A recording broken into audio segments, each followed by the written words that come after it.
سینوها د فرعون د ځانګړي طبیب یادښتونه له میلاد څخه 1450 کاله وړاندې.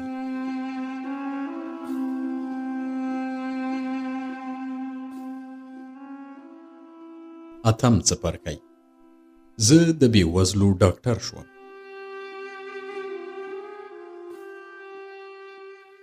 یو ورځ چې په خپل کتنځي کې د ناروغانو په تمه وم، ګورم چې د دربار یو ساتونکی راننوته. ویې پوښتل سینوها څوک دی؟ ورته ومې ویل زه یم. هغه وویل پاتور احضار کړی یې. ومې پوښتل پاتور چیرته دی؟ ځواب یې راکړ چې هغه په سلطنتي ماڼۍ کې ستا په تمه دی. پوښتنه مې ترې وکړه آیا نه پوهېږې له ما سره څه کار لري؟ ویې ویل فکر کوم د پخواني فرعون د جنازې په هکله به وي. زه پاڅېدم، دربار ته لاړم او پاتور مې پیدا کړ. هغه وویل سینوها ته پوهېږې موږ وروستي کسان وو چې فرعون مو معالجه کړ، له همدې امله باید د هغه د جنازې مومیایي کول زموږ تر څارنې لاندې وشي. ما ورته وویل ولې اوس دغه امر موږ ته کوي؟ ځکه چې که تېروتنه ونه کړم نو له یوې مودې راهیسې نور کسان په دې کار بوخت دي. پاتور وویل د مومیایي کولو په دستورو کې زموږ شتون تشریفاتي اړخ لري او له دې امله چې زه په دې کار کې برخه نشم اخیستلی دغه چاره تا ته سپارم. ومې ویل اوس باید څه وکړم؟ پاتور وویل ته باید اوس د دارالممات ته لاړ شې او غوره دا ده چې خپل خواړه او جامې له ځان سره یوسې، ځکه چې هلته به 15 ورځې ایسار شي او په دې موده کې به ته د فرعون د مومیایي کولو د وروستي پړاو څارونکی وي. ومې ویل خپل مریې هم له ځان سره بوزم که نه؟ ویې ویل غوره ده چې د مریې له بیولو ډډه وکړې، ځکه چې هغه ستا په شان ډاکټر نه دی او په دارالممات کې د ځینو شیانو د کتلو له امله به حیران شي.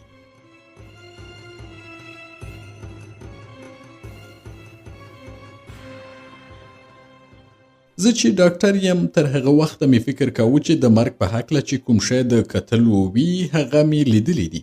فکر مې کاوه چې داسې شی به نه وي چې له مرګ سره تړاو ولري او ما له نږدې نه وي لیدلی. د دغه کتاب په سریزه کې مې وویل چې موږ مصري ډاکټران د جنازو مومیایي کول د طبي علومو برخه نه بولو، ځکه چې دغه کار هغه عمل دی چې تخصص نه درلودونکی یې هم کولی شي. خو کله چې دارالممات ته لاړم پوه شوم چې سخته تېروتنه مې کوله او زما تېروتنه له دې امله وه چې د ټولو مصري طبیبانو په شان ما هم تخصص په هغو کسانو پورې اړوند باله چې د دارالحیات له پوهنځي خلاص شوي وي. موږ طبیبان له ډېرې ځانښودنې څخه فکر کوو چې د متخصص کېدا یوازینۍ لاره دا ده چې انسان د طب ښوونځي ټول پړاوونه په دارالحیات کې بشپړ کړي او که څوک دغه ښوونځی بشپړ نه کړي متخصص نشي جوړېدی. خو کله چې دارالممات ته ولاړم ومې لیدل چې هلته داسې کارګران هم شته چې کله هم دارالحیات ته تللي نه وو، خو د بدن د غړیو د اناټومي په برخه کې د هغوی تخصص له ما څخه چې یو ډاکټر یم ډیر دی. له دې امله چې د دغه کتاب لیکوال سینوها په یو راتلونکي فصل کې په دارالممات کې په تفصیل سره د خپلو 2 تنو خپلوانو د مومیایي کولو په هکله توضیحات ورکړي، دلته نه وایي چې د فرعون مړی یې څنګه مومیایي کړ. په کلي توګه د لومړۍ درجې مومیایي کول د فرعون د سترو معبدونو د مشرانو او بډایو کسانو لپاره ځانګړی شوي ول او په دې ډول ترسره کېدل چې لومړی به یې د مړي په خېټه، ټټر او جمجمې کې چې هر څه ول هغه به یې رایستل او د سترګو ګاټې به یې هم رایستل. مړی به یې 40 تر 60 ورځو پورې د مالګې په غلیظو اوبو کې ښودل. له دې وروسته چې مړی یې له مالګو بهر کړ د سترګو او بدن سوری به یې له ډایسودیم هایدروډ کاربونیت څخه چې په یوناني ژبې کې نیترون بولي ډکول. د اوسنۍ زمانې مومیایي کوونکي لکه چې د کتاب اصلي ژباړونکي پخوا د فرانسې چاپ ګریر معالجه کولو مجلې کې لوستي دي باوري دی چې مصري مومیایي کارانو پر نیترون د کونزلي او کرچک تیل چې لاتین نوم یې کانیوس ریشن زید او ترکان یې خروع بولي ورګډول. بیا به یې مړی په یو ګرمې ټوټې کې خو چې رطوبت یې کم شي او له هغه وروسته یې په پلنو پټیو چې قیر به پرې ایښودل شوی و د مړي ټول بدن وپوښه.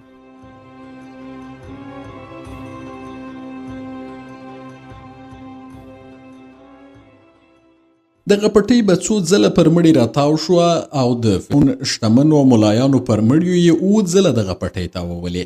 بیا به یې مړی له دارالممات څخه بهر کړ او د ښخولو لپاره به یې هدیرې ته انتقال کړ.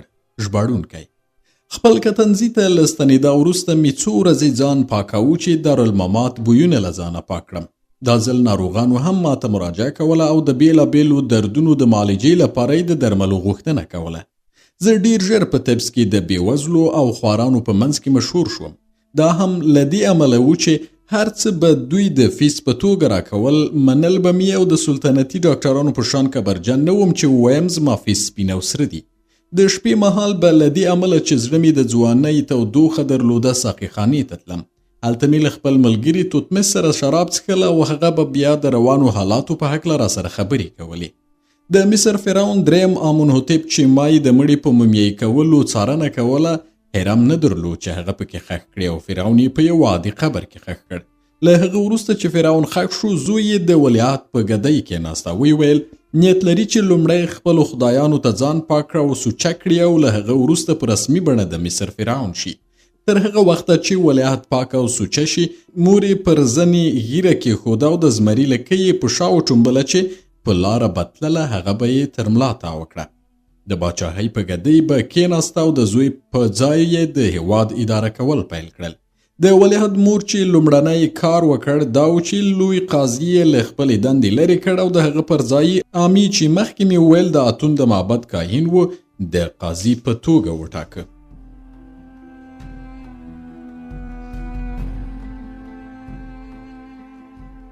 عامي د قاضي په ځای او د مصر د قوانینو د ټولګي یعنی د 40 چرمي تومارونو پر وړاندې کېناسته او په قضاوت بوخت شو.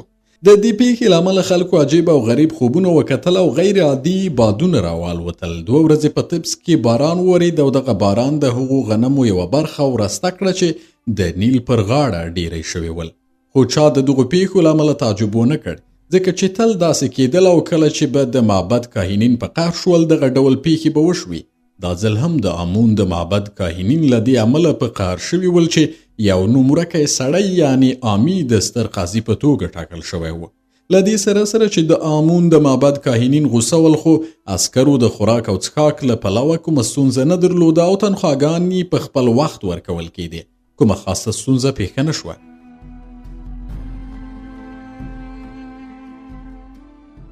ټول پاچاهان د مصر د فرعون له مرګه خواشیني شول او له ګاونډیو هیوادونو څخه د پخې شوي خټې لیکل شوي لوحې چې د خواشینۍ کلمې پرې لیکل شوې وې مصر ته راواستول شوې او د میتاني پاچا خپله 6 کلنه لور راولېږله چې د مصر د ولیعهد یعنی د نوي فرعون خور شي. د میتاني هیواد د منځني ختیځ کې د پخوانۍ نړۍ تر ټولو لرغونی هیواد و. لرغونپوهان وایي د میتاني هیواد د دجلې او فرات سیندونو په سرچینې کې په برنۍ برخه کې پروت و. د میتاني پاچاهانو ځینې وخت خپل هیواد لویدیځ پلوه د مدیترانې سمندرګي تر سواحلو پورې پراخاوه او د دواب هیواد چې په متن کې لولی بین النهرین دی چې د فرات او دجلې 2 سیندونه هلته روان ول او دي. د میتاني هیواد په سوریې کې د یو له سمندر سره نږدې پروت دی. سوریه او شمالي هیوادونه بیلوي. هغه کاروانونه چې د دواب په نوم هیواد څخه راځي له میتاني تیریږي او سمندر ته رسیږي. هره شپه به ما او توتمس په ساقي خانه کې همدا خبرې کولې. کله به د توتمس په بلنه د عیاشۍ مرکزونو ته تللو او ما به هلته د نجونو د نڅا سیل کاوه، خو د هغوی له نڅا مې خوند نه اخیست. له هغې وروسته چې ما نفر په دارالحیات کې کتلې وه، بلې هیڅ یوې ښځې زما پام ځان ته نشو جلبولی. ښایسته ښځه هم د خوندورو خوړو په شان ده. کله چې انسان خوندور خواړه وخوري، بېمزې خواړه خوند نه ورکوي. که څه هم نفر زما خور نشوه، خو دا چې زما خور شوې نه وه، ډیر مې د هغې ارمان کاوه.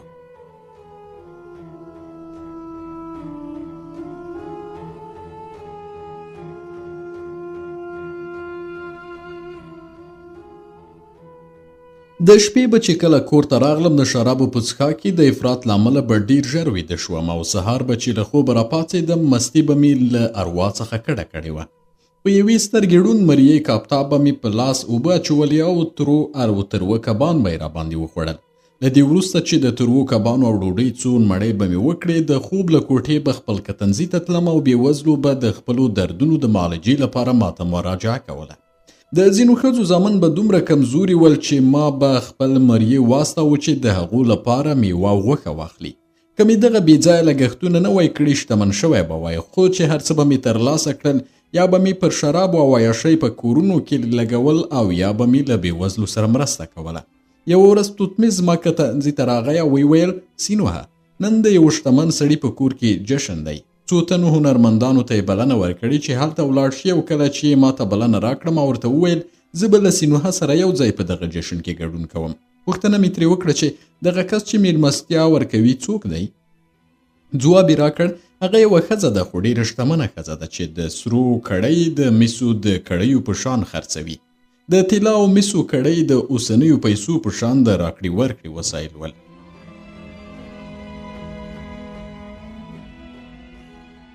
دواړو ځانونه پاک کړل. ما او هغه په ځان عطرونه ووهل او د هغه کور په لور روان شو چې توتمیس ویلي و.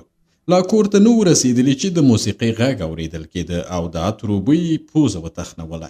کله چې کور ته ورسېدو یوه پراخ هال ته ننوتو او ومې لیدل چې هلته د طبس تر ټولو ښکلې ښځې راټولې شوې وې. ځینې پکې له میړونو سره وې او ځینې کونډې وې. خو ځوانان او بوډاګان هم ول او د هال پر سر د مراد ورکولو خدای انځور شوی و چې سر یې د پیشو په شان دی.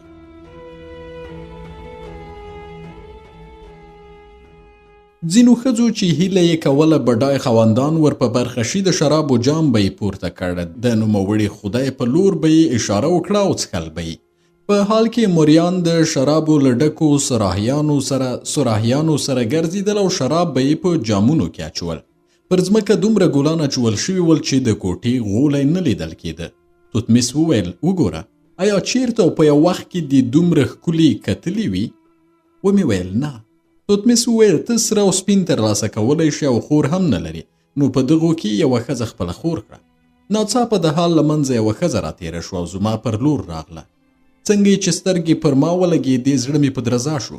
ومې ویل توتمیس زه فکر کوم چې خدایان هم پر دې ښځې مینان دي.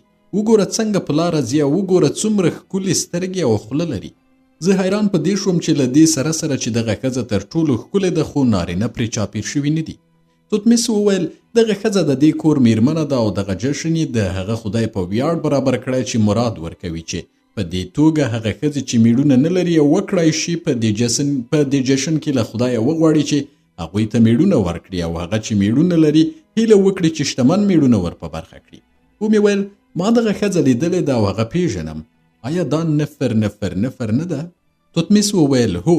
ومې ویل کله چې په دارالحیات کې وم یو ځل دغه ښځه هلته راغله او له ما سره یې خبرې وکړې. نفر ما ته نږدې شوه او دواړو ته مسکی شوه. ما په حیرانۍ سره کتل چې څنګه د هغې خوله مسکه ده خو سترګې نه خاندي. نفر خپل لاس د توتمیس په لاس کې ښود او د کوټې یو دیوال ته اشاره وکړه. ویې ویل زه له تا څخه ډېره خوشحاله یم چې دغه انځور دې ایستلی دی. آیا ستا اجوره یې درکړه؟ توتمیس وویل هو ما خپل مزد ترلاسه کړ. بیا یې ما ته وکتل او زه پوه شوم چې ما نه پیژني. ځان مې ورو پیژانده. ومې ویل زه سینوهه طبیب یم. ښځې وویل زه د سینوهه په نوم یو کس پیژنم چې په دارالحیات کې سبق وایه. ومې ویل زه همغه سینوهه یم.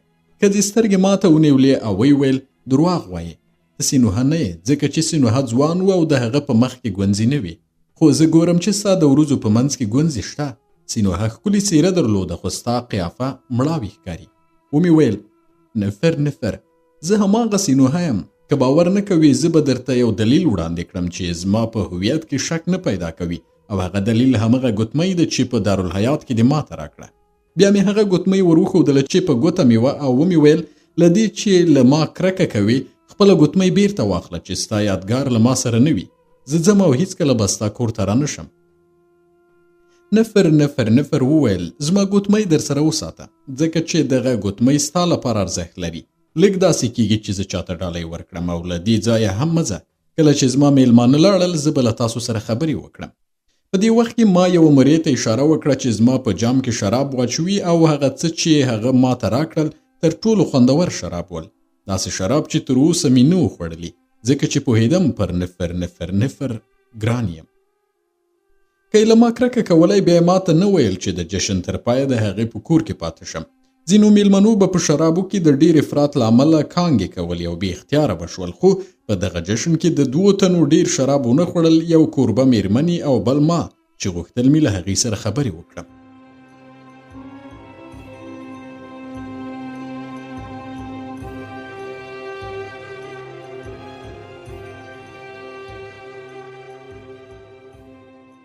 کله چې د کوټې غولی له ماتو جامونو او سراهیانو ډک شو نارینه او ښځې داسې بېخوده شول چې نور چا خبرې نشوې کولی او نه یې څه اورېدل او سازیانو هم ساز بند کړ. موریان راغلل چې هر یو خپل نشه بادار خپلو کورونو ته بوځي. په دې وخت کې نفر ماته راغله. زه یې له حاله بلې کوټې ته بوتلم او په خپل څنګ کې کېنولم. ما ترې پوښتنه وکړه چې دغه کور ستا دی؟ هغې وویل هو زما دی. ما وویل نو بیا خو ته ډېره شتمنه یې. ښځې وویل په طبس کې په هغو ښځو کې چې له نارینهو سره ساعتېري کوي تر ما شتمني نشته. بیا یې زما لاسونه وموښل او ویې ویل ولې پر هغه ورځ چې ما بلنه درکړه زما کور ته رانغلې؟ ومې ویل پر هغې ورځ زه له تا وېرېدلی وم ځکه چې ماشوم وم. نفر وویل نو کله چې نارینه شوې او له ډېرو ښځو سره ته ملاستې او هره شپه د عیاشۍ کورونو ته تللې؟ ومې ویل هو هره شپه د عیاشۍ کورونو ته تلم خو تر دې شېبې له چا سره نه یم. یوه ښځه هم زما خور نه شوه. نفر وویل درواغ وایې. څنګه؟ ناممکنه ده یو سړی هره شپه د عیاشۍ کورونو ته ولاړ شي او د هغو کورونو ښځې خوندې نشي. ومې ویل هر ځل چې د دغه ډول کورونو کومو ښځه زما پر لور راتلله ته به رایاده شوې او کله چې به ستا څېره راته په یاد شوه پوه به شوم چې نور هغه ښځه راته ارزښت نه لري. نفر وویل ته دروغ وایې او کله چې زه ستا خور شم په دې مسئلې به پوه شم چې دروغ دي ویلي دي. ومې ویل درواغ نه وایم او هیڅکله مې درواغ نه دی ویلي. نفر وپوښتل اوس څه غواړې وکړې؟ ما ورته ویل تر اوسه مې په خدایانو عقیده نه درلوده. په خدایانو عقیده مې وهم او خیال باله. اوس ځم او په ټولو معبدونو کې شکر کوم چې خدایانو زه له تا سره یو ځای کړم. بیا قرباني کوم. له هغه وروسته عطر اخلم او ستا د کور مخه په عطرو ښکلې کړم تر دې چې کله له کوره بهر ځې د عطرو بوی به احساس کړې او له بوټو او ونو به ګلان وشکوم چې کله له کوره وځې ستا تر قدمونو لاندې واچوم. ښځې وویل دغه کار مه کوه ځکه چې ما ته ارزښت نه لري. زه په خپله هم عطر لرم او هم ګلان. ستا عطرو او ګلانو ته اړتیا نه لرم. که غواړې زه دې ښځه شم راځه باغ ته لاړ شو چې تا ته یوه کیسه وکړم. ما ورته وویل نفر زما ته په کار یې نه ستا کیسه. ښځې وویل که ما غواړې باید زما کیسه واورې. ښایي رضایت درکړم چې له ما سره نن شپه ساعتېري وکړې خو غواړم له تا سره ډوډۍ وخورم.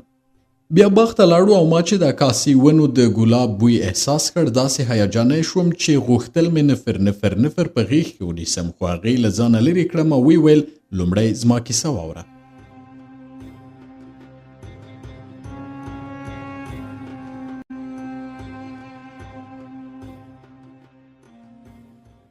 د سپوږمۍ رڼا حوض روښانه کړی و. په اوبو کې ګلانو د شپې له امله خپلې خولې پټې کړې وې او د شپې مرغانو سندرې ویلې. د ښځې له امر سره سم مریې سره کړې هیلۍ او شراب راوړل او موږ خوراک او څښاک پیل کړ.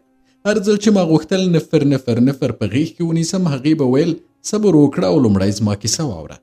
له هغه وروسته چې زما خبره دې ومنله بیا به زه ستا خور شم. خو د ځوانۍ هیجان مجبورولم چې هغه په غېږه کې ټینګه ونیسم او د هغې کیسه په نیمایي کې پرېږدم. هغې ته مې وویل نفر آیا ممکنه ده په دې شپې کې او د سپوږمۍ په دې رڼا کې ستا خریل شوی سر ووینم؟ ښځې وویل کله چې تا موافقه وکړه چې زه به ستا خور کېږم زه به خپل ساختګي ویښتان لرې کړم او اجازه به درکړم چې ته زما خریل شوی سر لمس کړې او هغه ووینې.